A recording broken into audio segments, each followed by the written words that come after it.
नमस्कार. श्री स्वामी समर्थ. जय जय स्वामी समर्थ. सर्वप्रथम सर्व स्वामी भक्तांचे आजच्या स्वामी संदेशमध्ये तुमचे स्वागत आहे. आज स्वामी तुम्हाला म्हणत आहेत की बाळा, तुझ्या जीवनातील तो दिवस आला आहे ज्यासाठी तू दिवसेंदिवस स्वामींकडे प्रार्थना करत आहेस. स्वामींना भेटण्यासाठी, स्वामींचे आशीर्वाद मिळवण्यासाठी तू जे काही कार्य केले आहेत ते सर्व काही देवापर्यंत पोहोचले आहे.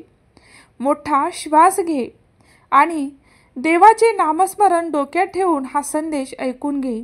कारण साक्षात स्वामी तुझ्या जीवनाचा उद्धार करण्यासाठी आणि तुझ्या जीवनातील दुःख दूर करण्यासाठी आज या संदेशामार्फत तुझ्यापर्यंत आली आहे. विश्वास असेल तर प्रत्येक गोष्टीमध्ये तुला स्वामींचे रूप दिसून येईल. प्रत्येक व्यक्तीमध्ये तुला स्वामी दिसून येतील. तुझ्या हातून कुठलीही चुकी घडत असताना तुला त्या ठिकाणी स्वामींचा उपदेश आठवेल. तुझा खरंच विश्वास असेल तर स्वामी, माझा तुझ्यावर पूर्ण विश्वास आहे अशी कमेंट करा. स्वामी सांगतात की मनुष्य हा सुद्धा एक भगवंताचं छोटंसं रूप आहे. तुमची दृष्टी जशी असेल तसं तुम्हाला देवाचं रूप पाहायला मिळेल. तुम्हाला देवाचं रूप पाहण्यासाठी सर्वात प्रथम तुमच्या मनामध्ये असणारा राक्षस तुम्हाला बाहेर काढावा लागेल. तुमच्या मनामध्ये लागलेली अहंकाराची आणि मोठेपणाची जी धूळ आहे ती तुम्हाला झटकावी लागेल. मनुष्य हा आपल्या कर्मांनी पाहिजे ते सर्व काही मिळवू शकतो, परंतु जर तुम्हाला देव मिळवायचा असेल तर तो तुम्हाला इथे तिथे कुठेही शोधून मिळणार नाही, तर तो तुम्हाला तुमच्या अंतःकरणातच मिळत असतो. आणि तुमचं अंतःकरण हे अत्यंत शुद्ध आहे, पवित्र आहे, कारण त्यामध्ये सर्वत्र स्वामींचा वास आहे. स्वामींचं नामस्मरण तुमच्या शरीरातील प्रत्येक क्षणामध्ये घुमत आहे. थोर साधू संत ग्रंथामध्ये सांगून गेले की दया, क्षमा, शांती, प्रेम भावना ज्या व्यक्तीच्या अंतःकरणात आहे त्याच ठिकाणी ईश्वराची उपस्थिती सुद्धा तुम्हाला पाहायला मिळेल. आणि स्वामींचं नामस्मरण ज्या आत्म्याजवळ आहे तो आत्मा नक्कीच पवित्र झालेला आहे.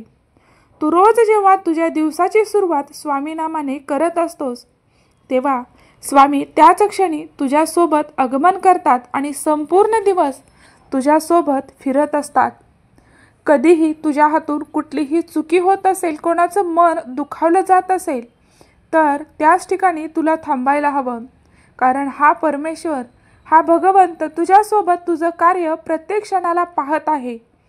त्यामुळे कोणाला त्रास देत आहे किंवा कोणाबद्दल मनामध्ये वाईट विचार येत आहे तेव्हा विचारायला हवं की देवाला हे पटेल की आपण करत आहोत ते योग्य आहे का चुकीचं आहे. देव कधीही कोणाला वाईट गोष्ट करायला किंवा इतरांना त्रास देऊन भक्ती करायला सांगत नाही. भक्ती त्यांचीच यशस्वी होते जे इतरांच्या कल्याणाचा विचार करतात, इतरांच्या सुखामध्ये आपलं सुख मानतात. इतरांचा त्रास पाहून ज्यांच्या डोळ्यामध्ये अश्रू येतात तोच खरा भक्त असतो. हाच भगवंत अनेक रूपामध्ये आपल्या आजूबाजूला उपस्थित असतो. आपण कुणाचे वाईट केले नाही तर देवसुद्धा आपलं कधीच वाईट होऊ देणार नाही. आणि जरी कोणी आपलं वाईट करत असेल तर देवसुद्धा आपलं कधीच कोणाच्या समोर वाईट होणार नाही. देव प्रत्येक वेळी, प्रत्येक प्रसंगी तुमच्यासोबत आहे. त्यामुळे दुःख आले म्हणून घाबरू नका. कोणी त्रास देत आहे म्हणून तुमच्या चांगल्यापासून दूर जाऊ नका. सर्व काही देवावरती सोपवून द्यायचं आणि आपलं कार्य आपण करत राहायचं. सृष्टीचा निर्माता परब्रह्म ब्रह्मांड नायक स्वामी समर्थ महाराज चहू बाजूने तुमच्या पहारा देत आहेत. जेव्हा माणूस पूर्णपणे हरलेला असतो, हरपतो, तेव्हा त्याला अशा शक्तीची आठवण होती जी सतत त्याच्या सोबत असते. नेहमी त्याच शक्तीसोबत तो आपले अस्तित्व पाहण्याचा प्रयत्न करत असतो. आणि ती शक्ती आहे म्हणजेच आपल्या जगाचा परब्रह्म नायक श्री स्वामी समर्थ महाराज. काही लोक देवाला मनुष्यात पाहतात तर काही लोक मनुष्याला देवामध्ये पाहतात.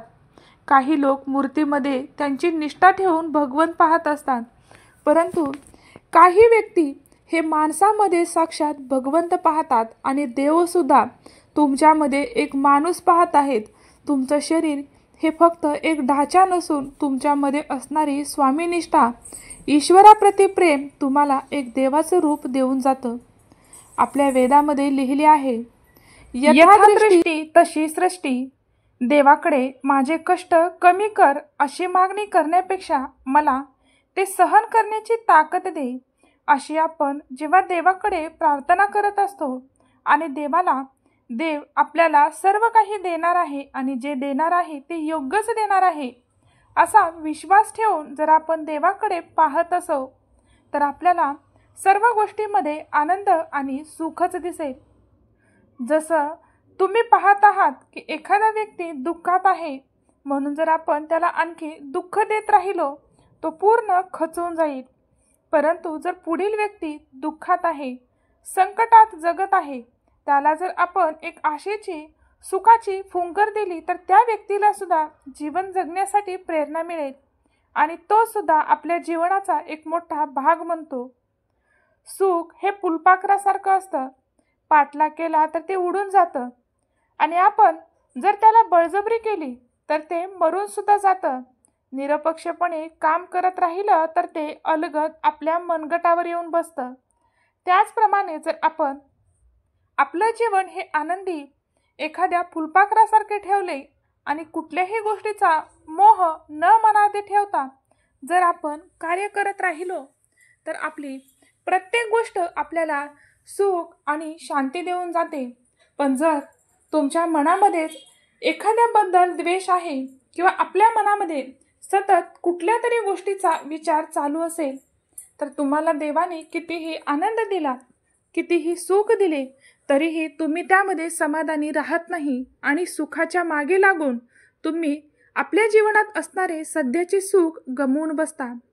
देवाने दिले आहे त्यामध्ये समाधानी माळा. कुठल्याही गोष्टीमध्ये आपण जबरदस्ती करून सुखात राहण्याचा प्रयत्न केलो किंवा आपली ऐपत नसताना सुद्धा एखादी गोष्ट आपण प्राप्त करण्याचा प्रयत्न केलो तर आपला त्यामध्ये नक्कीच भंग होतो आणि आपला त्या गोष्टीमध्ये नुकसान झाल्याशिवाय राहत नाही. प्रेमाने अलगदपणे एखाद्या व्यक्तीला जवळ करा, आपलं प्रेम आपल्याला मिळून जाईल. पण एखाद्यावर जर तुम्ही जबरदस्ती करून आपलंसं करण्याचा प्रयत्न करत असाल तर ते कधीही तुमचं होणार नाही. त्यामुळे विश्वास ठेवत आहात तर त्याच ठिकाणी ठेवा ज्या ठिकाणी तुमची दृष्टी तुम्हाला पाहण्यासाठी पुढाकार देत आहे. जर तुमच्या दृष्टीला पुढील गोष्ट पाहणे पचत नसेल तर तुम्ही त्यापासून दूर राहिलेले हे तुमच्यासाठी आणि तुमच्या भविष्यासाठी सुद्धा खूप चांगलं ठरतं. देव तुमचं सर्व चांगलंच करणार आहे आणि चांगलंच होत आलं आहे. त्यामुळे येणारे दिवस आनंदाने जगत राहा. स्वामींवरती विश्वास ठेवला तर तो तुम्हाला कधीही एकटे पाडणार नाही आणि कधीही तुमच्या शेवटाचा अंत हा कधीही आनंदात झाल्याशिवाय राहणार नाही.